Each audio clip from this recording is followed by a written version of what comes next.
भगत सिंह को टेररिस्ट कहा था कि नहीं? गांधी मत कहा जाता था या नहीं कहा जाता था? भगत सिंह को टेररिस्ट कहा जाता था या नहीं कहा जाता था? टेररिस्ट, रिवॉल्यूशनरी टेररिस्ट बोलने वाले लोग आज आके भाषण देते। एक ग्लोबली रिकॉग्नाइज्ड संघ का इतिहासकार मुझे बता दीजिए जिसको पूरी दुनिया रिकॉग्नाइज करती हो। आप इतिहास डिलीट कर दीजिए, कोई दिक्कत नहीं है। इतिहास करते दुनिया में एक देश बताइए जो अपने फॉरेन इन्वेडर का इतिहास ग्लोरीफाई करता है। बताइए आप। मेसोपोटामिया क्या थी? खत्म। नील नदी की सभ्यता क्या थी? अरे सुनिए, अनातोलिया सभ्यता तुर्की क्या थी? हिटियंस कौन थे? बताइए ना। अरे आप सुनिए। नमस्कार दोस्तों, आप सभी का बहुत बहुत स्वागत है द इंडियन डिबेट शो में। डिबेट चल रही थी एनसीईआरटी के बुक से मुगलों का इतिहास हटाए जाने पर, और यह डिबेट आशुतोष और सुधांशु त्रिवेदी के बीच में चल रही थी। डिबेट होते होते सुधांशु जी को आशुतोष जी ने यह ताना मारते हुए कहा कि 100 साल हो गए हैं संघ आरएसएस की तरफ से कोई ऐसा इतिहासकार निकला नहीं जो दुनिया भर में विश्व विख्यात हुआ और नाम कमाया हो, और अपनी तरफ से उसने रोमिला थापर जैसे कई इतिहासकार के नाम गिनवा दिए। उस पर सुधांशु त्रिवेदी जी ने अपनी क्या प्रतिक्रिया दी, चलो देखते हैं इस वीडियो में। तो चलिए देखते हैं। दिक्कत यह है कि मैं तो 100 साल से आरएसएस का होने वाला है।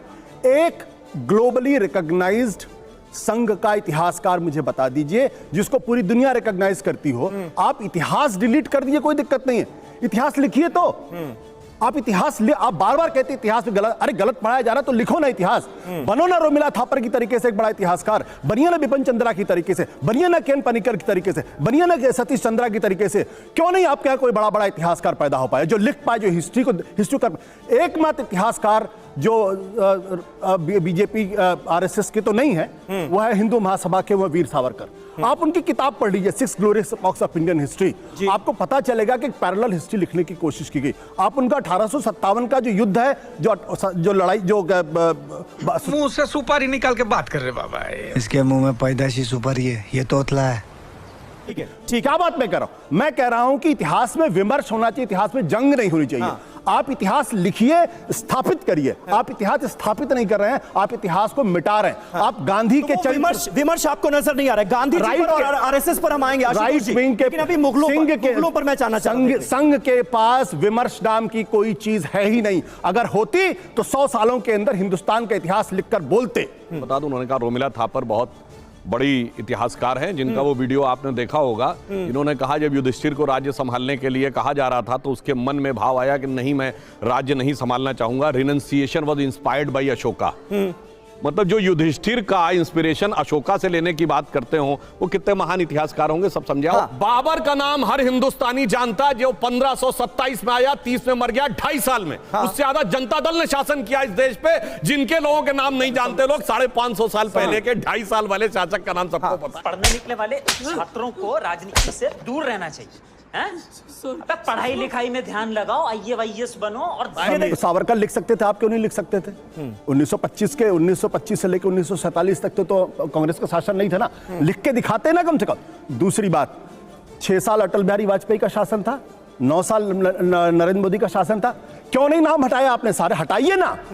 एक अरे अटल जी के टाइम आपके समय में औरंगजेब के नाम से रोड थी, हुमायूं के नाम से रोड है, अकबर के, क्यों नहीं हटाए? दिक्कत क्या है कि आप एक नैरेटिव गढ़ने की कोशिश करते हैं। जो लोग इतिहास लिखते हैं वो आके स्टूडियो में बोलते नहीं, वो लिखकर मोटा पथन्ना लिख के चले जाते हैं। लोग उसको पढ़ते हैं, उसके आधार पर विमर्श कर। दिक्कत क्या है? जो इतना ज्यादा टैलेंट डेफिसिट असंघ परिवार के अंदर है कि वो इतिहास लिख ही नहीं सकते। मैं गारंटी के साथ करता हूं कि ग्लोबली रिकॉग्नाइज्ड, एकेडमिक वर्ल्ड में रिकॉग्नाइज्ड हिस्ट्री नहीं लिख सकते ये लोग। अगर हो सकता तो 100 साल के अंदर इतिहास लिख देते। मैं ये, क्योंकि प्रॉब्लम क्या है? प्रॉब्लम बहुत सीधी सी है। चुप हो जा, 7वीं फेल है कि जहां पढ़ने लिखने की बात होगी तो एक आदमी क्वेश्चन करेगा, क्योंकि संघ के अंदर क्वेश्चन करने की परंपरा नहीं है। एक चालक अनुवर्तित्व वहां पे है कि एक चालक नेता ने जो कह दिया उसको फॉलो करना है। मोदी जी ने कह दिया, सब आंख बंद करके फॉलो करते हैं। दिक्कत यहां पे है, जो संघ चालक कह देते सब आंख बंद करके फॉलो करते हैं। इस जब क्वेश्चनिंग नहीं है, इसीलिए आज हिंदुस्तान के अंदर हर जगह वॉइस ऑफ डिससेंट को क्रश किया। ठीक है, ये बड़ी बात आपने कही सुधांशु जी। सुधांशु जी इसका जवाब देना चाह रहे हैं। हालांकि मैं प्रोफेसर वार्ष्णेय के पास जाना चाह रहा था, लेकिन सुधांशु जी एक छोटा सा जवाब दे दिए। वो ये कह रहे हैं कि एक विचारधारा है जो कि थोपने की कोशिश की जा रही है। करता हूं कोर्ट की प्रोसीडिंग जी। श्री राम जन्मभूमि का विषय जब आया और वो Lucknow bench of Allahabad high court में था, तो दोनों पक्षों से कहा गया अपने अपने इतिहासकार लेके आइएगा। हमारी तरफ से गए डॉक्टर हर्ष नारायण श्रीवास्तव थे, एसपी गुप्ता थे, ग्रोवर साहब थे, डॉक्टर देवेंद्र स्वरूप थे। दो को तो मैं पर्सनली जानता हूं। इनकी तरफ से वही सब जेएनयू ब्रांड गए थे, जिसमें समझ रहे हो आप? आर एस शर्मा जी थे, सूरज भान थे, रोमिला थापर थे, मगर वो अपने रिप्रेजेंटेटिव के थ्रू गए। अब देखिए कोर्ट में क्या गया, बहुत पढ़े लिखे हैं ना।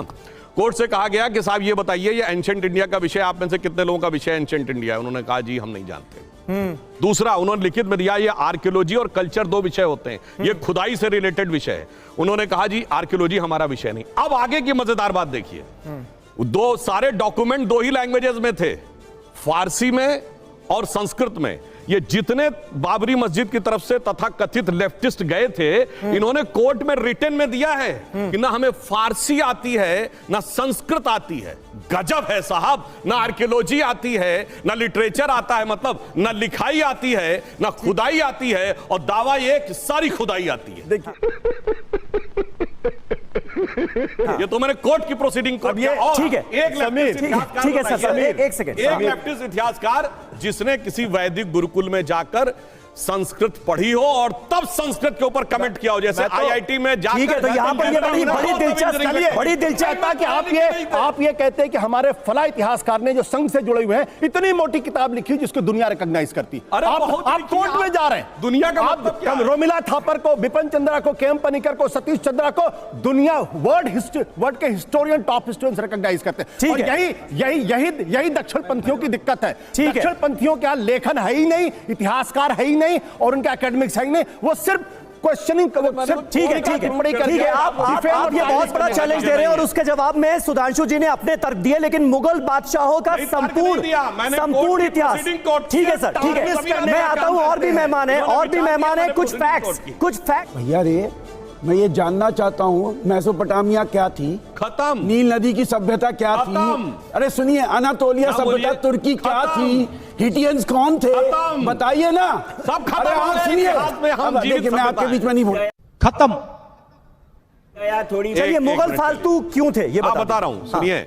मुगलों की उत्पत्ति बाबर के वंश से मानी जाती है, जिसकी मां मंगोल और बाप उज्बेक था। ठीक, टोटल फॉरेनर कनेक्शन। और आज के मुसलमानों से खामखा में जोड़ने की कोशिश करते हैं। आज जीनोम सीक्वेंसिंग का दौर आ गया है। चुनौती से कहता हूं, भारत के किसी मुसलमान का उज्बेक और मंगोल डीएनए से कोई कनेक्शन नहीं है। मगर मैं क्यों फालतू कह रहा हूं? क्योंकि ये बताइए कि जिस प्रकार से आप उसको पढ़ाने का प्रयास करते, दुनिया में एक देश बताइए जो अपने फॉरेन इन्वेडर का इतिहास ग्लोरीफाई पढ़ाता हो। बताइए आप। और चुनौती से बताइए, नाम बताइए। मैं तो कहता हूं मोदी सरकार से, भारतीय जनता पार्टी से, कि 1526 से लेकर 1707 और 1857 के इतिहास को सिलेबस हटा दीजिए। भाई सरकार आपकी है। सर मैंने आपको बोला, अच्छा, क्योंकि भारतीय जनता पार्टी के राष्ट्रीय प्रवक्ता पढ़े लिखे सुधांशु त्रिवेदी ये कहते हैं ये फालतू है। जो चीज फालतू है वो इतिहास का हिस्सा नहीं होना चाहिए। मैं कहता हूं कि आप और से दूसरा क्या है, मोहम्मद गजनवी जब से आया है जी, आप जब से ब्रिटिश आ गए, वो पूरा इतिहास बच्चों की किताब से हटा दीजिए। नहीं, हटा दीजिए। फिर उस दौर का इतिहास कैसे जानेंगे बच्चे? नहीं, यही तो कह रहे हैं फालतू है। हाँ भाई, आप इनसे सवाल पूछिए सुधांशु जी, सुधांशु जी से बता रहा हूं। समीर, फिर एक बार, भारतीय जनता पार्टी जो सत्ता में है उसके राष्ट्रीय प्रवक्ता सुधांशु त्रिवेदी ये कह रहे हैं फालतू है। मेरा तर्क ये है, जो फालतू उसको हटा दीजिए, जो महत्वपूर्ण है भारत के इतिहास को सुख रखिए। इसमें कहा, मैं तो आपके साथ हूं। आप 16 साल हो गए, अटल बिहारी वाजपेयी ने 6 साल प्रधानमंत्री थे, 9 साल से नरेंद्र मोदी जी, क्यों नहीं हटा रहे आप इसलिए नहीं हटा रहे हैं क्योंकि आपको गांधी जी से दिक्कत है। ये वो संस्था है जो गांधी वध कहा करती थी 1962 तक। उसके बाद गांधी से नहीं लड़ पाए तो प्रातः स्मरणीय कर दिया। सुधांशु जी बैठे, पूछिए गांधी वध कहते थे कि नहीं कहते थे, उनसे पूछिए। और अगर ये ना माने तो गीता लेकर आइए और गीता पे हाथ रखवाइए इनसे। अच्छा सुनिए, गांधी बिपिन चंद्रा का नाम इसलिए दिक्कत इनको भगत सिंह टेररिस्ट थे। और 2016 में जब हमने संसद में सवाल उठाया तो कहते हैं अगले एडिशन में हटा देंगे। बोलिए टेररिस्ट कहा था कि नहीं? बोलिए भगत सिंह को टेररिस्ट कहा था कि नहीं? उस पर हाथ रखकर बोले, अरे हाथ रख के बोलो भगत सिंह को टेररिस्ट कहा था कि नहीं? बिपिन चंद्रा ने कहा जाता था या नहीं कहा जाता था? भगत सिंह को टेररिस्ट कहा जाता था या नहीं कहा जाता था? टेररिस्ट, रिवॉल्यूशनरी टेररिस्ट बोलने वाले लोग आज आके भाषण देते हैं। भगत सिंह ने आपके बोलिए टेररिस्ट कहा था कि नहीं?